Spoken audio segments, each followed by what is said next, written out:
Right, so in this video we're going to talk about the impossible technique,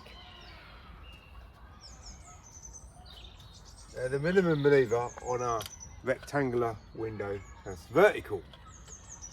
Right, so to start off, it's not always applicable to do this technique, but lots of people have been saying, I'm trying to get this technique mastered and I'm struggling with it.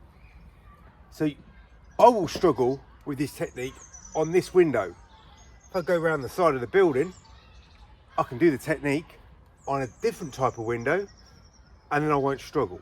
So you've got to bear in mind, you can't always do this technique on every window. So use your initiative and pick and choose the type of technique, the size tool to use for your enjoyment and pleasure of being better and quicker than everybody else. So I've got just a standard handle here, flattened out. Don't need an accelerator, but you can use an accelerator if you want. So let's break this technique down. But again, this window isn't the best. Right, so I've took out that corner there, and now I'm gonna gradually come up here, try not to get any biting. Right, we're gonna have a problem here with the turn. Right, so I've already got a little mark here. So I'm gonna come down on this side and I'm gonna quickly switch over and then come all the way down like a straight pull. Zero detail, zero mistake, zero twist mark, zero line. So if I was on the Sorbo level of working, I would be doing a technique like this. Getting marks here, getting a nice mark here, turn mark here with a drag pull. That is lousy. And unfortunately, most of the YouTube window cleaners only show you lousy ways to work. So I show you good ways to work using the best tool in the world to use for your window cleaning. And I'll talk about why it's important to be good at using a squeegee in a second. So let's do it again, and then I'm gonna make it all easy for everybody in a sec. Right, so we're gonna come down, take that edge out, scooped out, lovely. So now all I've got to do now is come up, come round. Here's the problem mark all right in here. I'm just gonna redefine where I'll position my squeegee. Straight pull, no detail, no mistake. Right time, right place. Bit like when you're in the right time, right place when you'll find a job.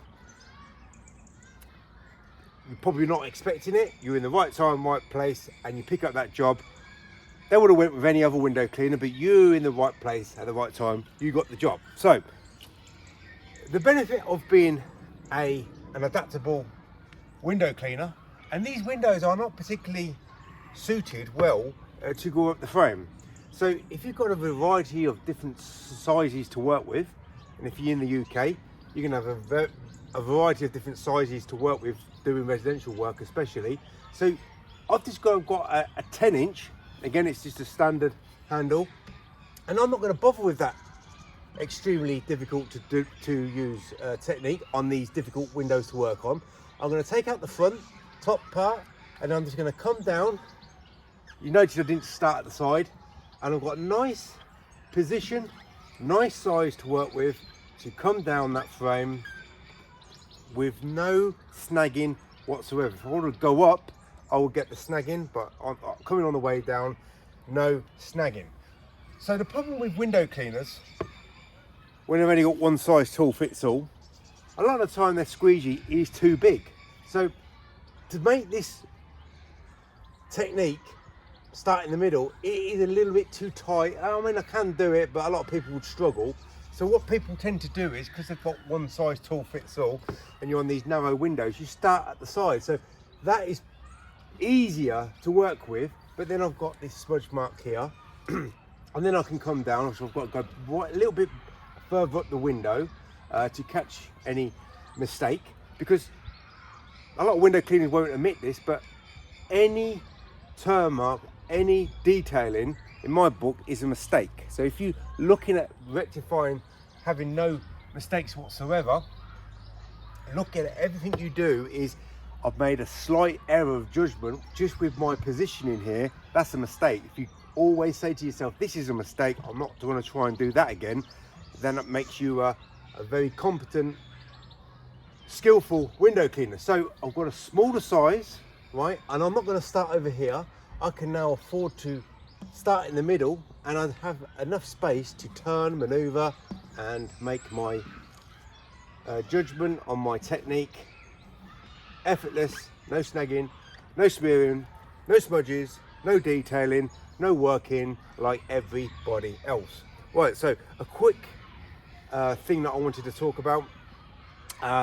Window cleaner, I was in the shop getting some lotto tickets, and there was another window cleaner in there, and it was basically one or two steps behind me in the queue. And I went out the shop, and he followed me, and he spoke to me, and he was gloating. He's a traditional window cleaner. He was gloating that he took someone else's work off them because they were a water-fed pole window cleaner. So I said, oh, well, that's great. It's nice when you pick up work. But I was thinking to myself, I didn't want to say anything because I can tolerate him. I don't want to upset him. I was thinking to myself, there's no point gloating about something because sooner or later you're going to lose something to someone else. So it's all well and good taking work off someone else, even if you don't vindictively do it. But you don't even need to tell me about it. It's not really important. It's only important to you. Anyway, long story short, he was happy, and he said the reason why I got the work was because I'm a traditional window cleaner, and to a certain extent, he is right. Most customers in the real world, we're not living in fantasy world here, in the real world where window cleaners don't make up this nonsense in their head, all my customers want the water-fed pole. In the real world, they will probably want a traditional window cleaner. But his snag was, he doesn't use a liquidator, he doesn't use two hands, and he uses one size tool, fits all, and he doesn't do the frames. He always leaves the top part of the frames. He might swipe the bottom part of the seals, but the hard to reach places, as I said, window cleaners, they're lazy. If there's a cobweb here, there's a leaf up there, who's gonna see? Well, sooner or later, another window cleaner will see that, and that's an opportunity for them to, maybe potentially take that job off the person. So in my book, I like to dot all the I's, cross all the T's, tick all the boxes, and as long as I know I've done the job as thorough as needed for the price that I'm being paid, I can walk away and think, I don't think I'm going to lose this customer to another window cleaner. So his problem was, he was a traditional window cleaner, but it's one size tool fits all, and he's lousy with. If you just restrict yourself with one size tool fits all, you are a complete lousy window cleaner. So, right size tool, right size pane of glass on these difficult windows. Go with a smaller squeegee. Take a variety of squeegees along with you. And try and, if you're a water-fed pole window cleaning, thinking, I think I might need to at least try to incorporate a bit of traditional window cleaning in my arsenal of work. In my book, I always want to be the best of what I can be. And because window cleaners, the 3 L's, they're lousy, they're lazy, and they often lie. If I'm not one of those, forget about being all 3. If I'm just not one of those, then I've got a fighting chance of keeping my work. I still do lose my work from time to time, but I often lose my work from people who are not coherent, people who they don't live in the real world. So for me, that's probably a good thing, that I'm going to lose these incoherent people that think they're going to get something better, and quite frankly, they're not going to get anything replicated. They're just going to get a substitute. They're not going to get a replication. They're not going to get anything better. They're only going to get a substitute.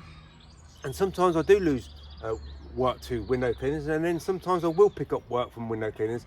But I don't want to be gloating about it, because sooner or later the shit's going to hit the fan for me. So I just think, well, just keep it to yourself. Nothing to, it's win and lose, and just get on with your day. Definitely don't talk about it to another window cleaner. So that technique, very difficult to do.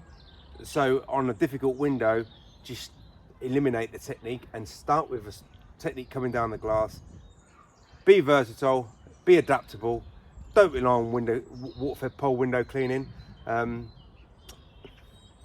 It's just lazy.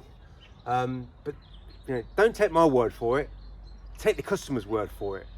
What would they prefer in an ideal world with windows that you can use a squeegee on? Go with a squeegee. Upstairs, if it's easy access to get to on a ladder, maybe do it on or with a pole. With a water-fed pole, sometimes I do use a water-fed pole, but each year, less and less and less window cleaning with the water-fed pole, more and more and more squeegee related work. That's what the customers want. That's what I want. And that's what you should want.